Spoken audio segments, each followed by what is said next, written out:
like how did they feel about what you want to do exactly? Like, you know what I mean? Like, Yes. how have they supported you throughout the years? Like, that's always with any musician I want to ask, like, how their parents. That's a really good question, Yeah. actually, to ask everyone, because I think it has a big effect on people Yeah. in different ways. But Mom, I love you. Thank you so much. And Dad and Kylie, I love you guys. And Tyler, it's my brother-in-law.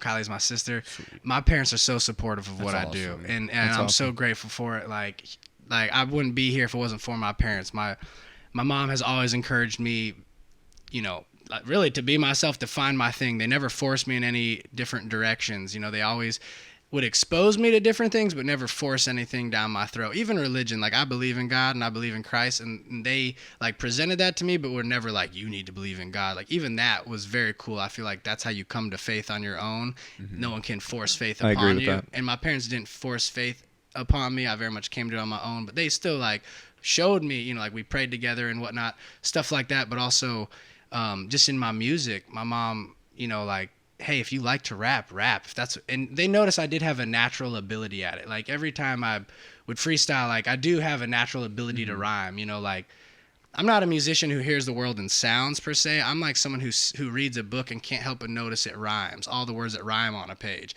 And I'm like, wow, the author, like, rhymed and didn't even mean to, like, all the time, like, life rhymes and conversations and people don't even realize it, But that's kind of random. But my parents always just encouraged me, so I very much have like an extremely supportive family.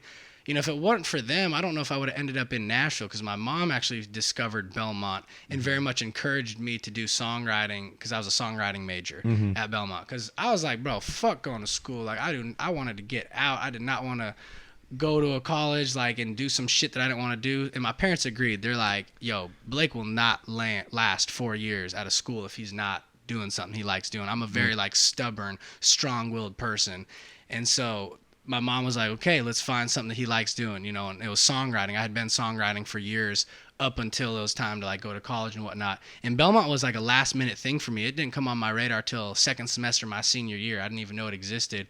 And then my mom's like, they have a songwriting program. And I was like, fuck it, let's do it. Like, songwriting. I applied, got in, didn't even realize there was like a small acceptance rate into the program or whatever. Didn't even follow criteria. Songs had to be 2 minutes. I sent in a 45-second a cappella track. Songs had to have music. I didn't even have music on one of mine. You had to own the music. I sent in shit with like a copyrighted beat, like samples, like whatever, just... But I still got it. Doing it your way. Yeah, exactly. So meant to be. But I thought it would have ended up in California, which is funny now. That's ultimately where I'm about to probably go, back to Arizona to be closer to California. But, this gave me 8 years in Nashville to grow and develop. I don't think I would have been ready actually for like the pace of a place like Los Angeles. You got to know yourself, who you are and what you want, or else you can get pushed in a lot of different directions, especially in a city like that. So Nashville was a very much like a good town to nurture, and I very much thank my parents for helping me like get here. They encouraged that and have supported me throughout my career.